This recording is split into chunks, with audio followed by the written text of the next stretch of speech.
Is that a blue water boat? Is that a blue water boat? Or this? Or maybe this is a blue water boat. Or maybe that is a blue water boat. Oh, I know, this probably makes a blue water boat. Oh, this is definitely a blue water boat. Maybe this. Or that. Oh, how can I tell what's a blue water boat? The answer is people have been crossing the Atlantic and all sorts of things. So let's go see how can we get a leg up on sorting out what could be a good blue water cruiser. Let's go. Okay, so now we know that pretty much you can cross the Atlantic on anything from a 6-foot rowboat to a mega yacht. The question is whether you have the skill set to do it. Now, if you're new to boating, I'm going to give you a quick way to do some research to find potential boats that would fit that criteria if that's what you're intended on doing. So we're going to visit a site called sailboatdata.com. This is a free site. When you're doing research, you can come here and look at any boat. It'll give you all the specifications on the boat. You can register, and that would allow you to save specific boats that you find interesting that you want to come back and look at them later. But you can run the search anytime, so not necessary. Now, one of the boats that we saw earlier was the Catalina 27. Richard Chandler did a circumnavigation, went around the world on a 27-foot boat. So you can see that it was first built in 1971. It's a 26.83 length overall. When we click on it, you're going to see a picture of the boat. You're going to see the schematics. So it's going to give you the layout of the cabin.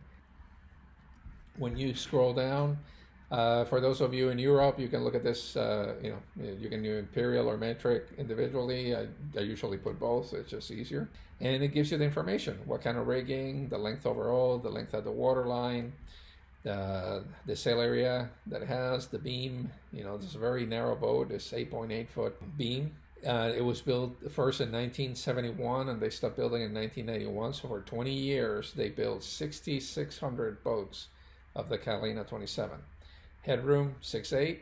This is important for you tall guys out there that are looking for a boat that you're going to fit, and make sure you look at this dynamic.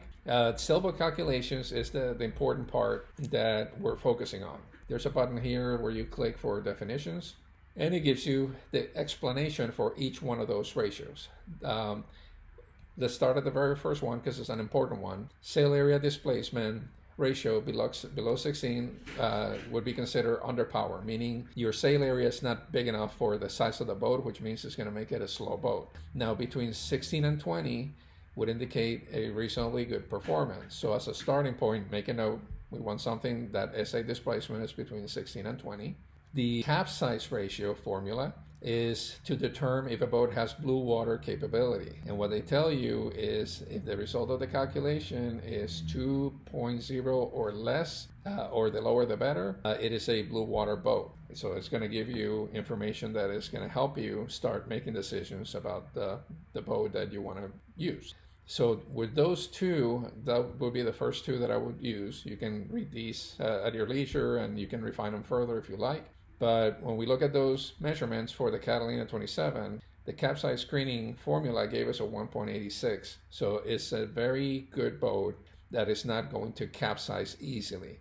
On the performance side, the sail area displacement ratio is 15.22, almost 16, but it's under canvas, meaning that it's not going to be a good performance, but it's going to be an okay performance. But this gentleman went around the world with the Catalina 27. So again, if you have the right skills and the right boat, you can accomplish anything your little heart desires.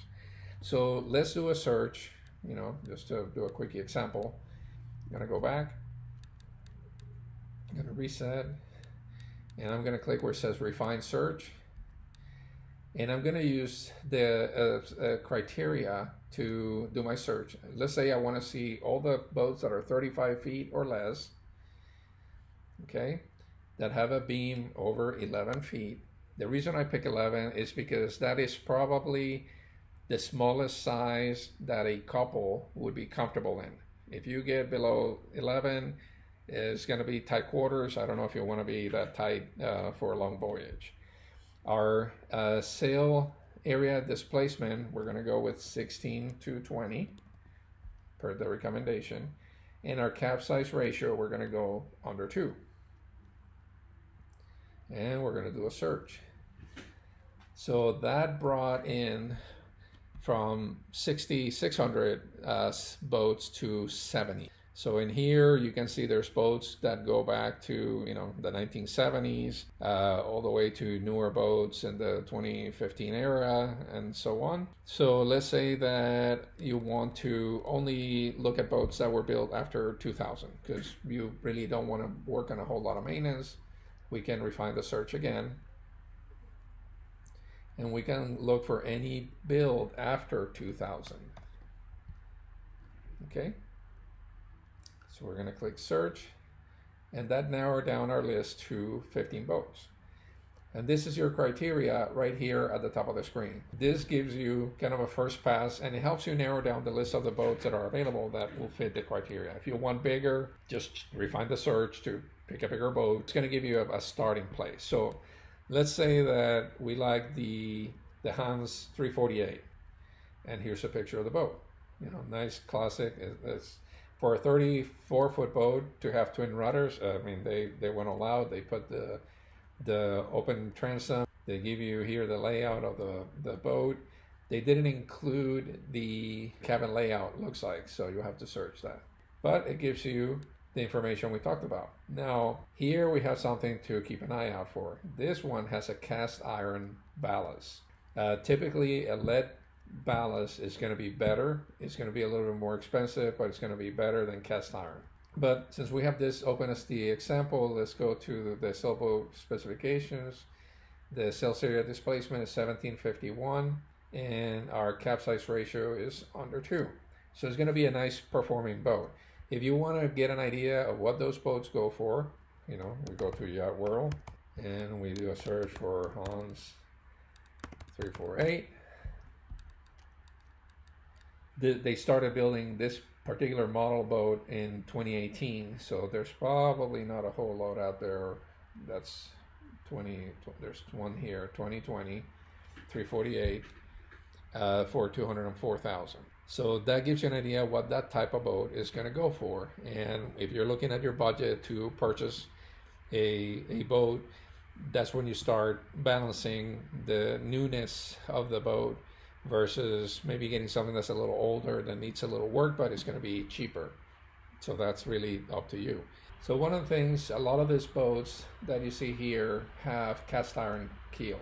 Personally, I like lead. And lead doesn't expand when it gets wet. It's going to last a lot longer. Cast iron, you have to make sure you don't have any leaks on your keel, or you run the risk of that iron expanding over time and creating all sorts of problems on the boat. Because we don't have a lot of these boats here that are newer with lead, and that's probably because lead is very expensive. So in order to keep the price of the boat at a reasonable level, they use cast iron. It's a lot cheaper. I'm going to refine the search and remove the year build. Okay. And that gives us a lot more options. Some of these are going to be older, but I'm going to show you my boat. I have a Pearson 34 that comes out on this list. That's kind of how I selected it. Now, I bought a project boat, so I spent the last 2 years refitting. If you go on my YouTube channel, you're going to see all the refit videos, so go ahead and watch those so you get an idea how much work that is. But you can see the boat is a very nice boat, very comfortable. It's built like a tank. That rudder is solid fiberglass. I had to repair mine, and we literally had to use a chainsaw to cut it in half. There's no balsa coring, there's no foam or any of that jazz in here. That's a heavy rudder. Same thing with this board. I have the centerboard version, which draws 310 with the board up and 7 feet with the board down. And that board has lead rods embedded in the fiberglass, and it's solid fiberglass too, so very heavy as well, which is why it makes it such a nice boat. So on that particular boat, they built it between 1983 and 1986. It has a lead keel, okay, so the ballast type is lead, so I don't have to worry about that.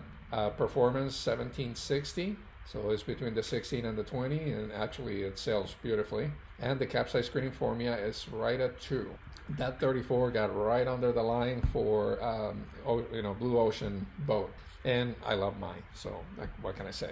Well, folks, with that, now you know how to use this tool to help you with that first step, which is identifying the kind of boat that you're looking for. Once you do that, you have two options. You can go for the project boat route, which means you're going to try to find the cheapest version of that boat that you can. That's kind of what I did with Reverie. My Reverie cost me $1,000, and then I spent the last 2.5 years refitting her. Now, if you've never done that, go look at the playlist on this channel about the retrofitting of Reverie, and it's going to show you all of the work that was involved in getting Reverie ready for sailing.